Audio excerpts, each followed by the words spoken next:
Hi guys, ಹೆಂಗಿದ್ದೀರಿ ಎಲ್ಲರೂ? ಇವತ್ತು ಚಳಕಾಯಿ ಉಪ್ಪಿನಕಾಯಿ ಮಾಡೋದು ಹೆಂಗೆ ಅಂತ ಹೇಳ್ತೀನಿ. ಈ ಚಳಕಾಯಿ ಫೆಬ್ರವರಿ ಮತ್ತು ಮಾರ್ಚ್ ತಿಂಗಳವರೆಗೂ ಅಷ್ಟೇ ಇರ್ತೈತಿ. ಏಪ್ರಿಲ್ ಒಳಗೆ ಚಳಕಾಯಿ ತೊಗೊಳಕ್ಕೆ ಹೋದ್ರೆ ಅಂದ್ರೆ ಜಾಸ್ತಿ ಬಲ್ತಿರ್ತೈತಿ. ಈ ಥರ ಎಳೆ ಇದ್ದಿದ್ದು ಚಳಕಾಯಿ ತೊಗೊಂಬಂದು ಒಂದು ರೌಂಡ್ ನೀರು ಹಾಕಿ ಕ್ಲೀನಾಗಿ ವಾಶ್ ಮಾಡ್ಕೊಂಡಾಗಿಂದ ಬಟ್ಟೆಯಿಂದ ಒರೆಸ್ಕೋಬೇಕ್ರಿ. ನೀರಿನ ಅಂಶ ಜಾಸ್ತಿ ಇರಬಾರ್ದು.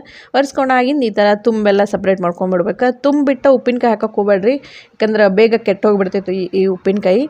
ಒರೆಸ್ಕೊಂಡಾಗಿಂದ ಈ ಥರ ಒಂದು ರೌಂಡ್ ಕುಟ್ಕೋಬೇಕು.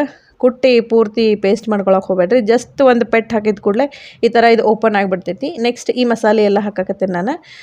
ಸಾಸಿವೆ, ಉಪ್ಪು, ಕೆಂಪು ಖಾರ, ಅರ್ಶಿನದ ಪುಡಿ, ಇಂಗು ಇವನ್ನೆಲ್ಲ ಫಸ್ಟ್ ಮಿಕ್ಸಿ ಒಳಗೆ ಸಣ್ಣ ಮಾಡ್ಕೊತೀನಿ. ಈ ಥರ ಪೌಡ್ರ್ ಮಾಡ್ಕೊಂಡಾಗಿಂದ ಇದ್ರೊಳಗೆ ಬೆಳ್ಳುಳ್ಳಿ ಹಾಕೋತೀನಿ ರೀ. ನೆಕ್ಸ್ಟ್ ಸ್ವಲ್ಪ ನೀರು ಹಾಕ್ಕೊಂಡು ಇನ್ನೊಂಚೂರು ಫೈನಿಗೆ ಪೇಸ್ಟ್ ಮಾಡ್ಕೊಂಡು ಈ ಚಳಕಾಯಿ ಜೊತೆ ಕೂಡಿಸ್ಕೊಂಡ್ಬಿಡೋದು. ಆಮೇಲೆ ಇದ್ರ ಮೇಲೆ ಒಂದು ಮುಚ್ಚಳ ಮುಚ್ಚಿ ಈ ಉಪ್ಪಿನಕಾಯಿನ 7ರಿಂದ 8 ತಾಸು ಸೈಡ್ ಇಟ್ಬಿಡ್ರಿ. ನಾನಂತ್ರಿ ಓವರ್ ನೈಟ್ ಬಿಟ್ಟಿದ್ದೆ. ಹಿಂಗೆ ಮಾಡೋದ್ರಿಂದ ಚಳಕಾಯಿ ಮಸಾಲಿನ ಚಲೋ ತಂಗಿ ಅಬ್ಸರ್ವ್ ಮಾಡ್ಕೋತೈತಿ. 7-8 ತಾಸು ಆಗಿಂದ ಒಂದು ರೌಂಡ್ ಮಿಕ್ಸ್ ಮಾಡಿ ಒಂದು ಕ್ಲೀನ್ ಇರುವಂಥದ್ದು ಬಟ್ಟೆ ಕಟ್ಟಿ ಈ ಉಪ್ಪಿನಕಾಯಿನ 2 ದಿನ ಬಿಸಿಲೊಳಗೆ ಇಡಬೇಕು. 2 ದಿನ ಆಗಿಂದ ನೀವು ಒಂದು ಡಬ್ಬಿ ಒಳಗೆ ಹಾಕೊಂಡು ಸ್ಟೋರ್ ಮಾಡಿ ಇಟ್ಕೋಬೋದು. 1 ವರ್ಷದವರೆಗೂ ಚಳಕಾಯಿ ಉಪ್ಪಿನಕಾಯಿನ ತಿನ್ಬೋದು ನೋಡ್ರಿ. ಇದ್ರ ಡಿಟೇಲ್ ರೆಸಿಪಿ ಬೇಕಂದ್ರೆ ನನ್ನ ಯೂಟ್ಯೂಬ್ ಚಾನಲ್ ಶ್ರೀದೇವಿ ಅಡುಗೆ ಒಳಗೈತಿ, ಚೆಕ್ಔಟ್ ಮಾಡಿರಿ, ಸರ್ಚ್ ಮಾಡಿರಿ, ಸಿಗ್ತೈತಿ.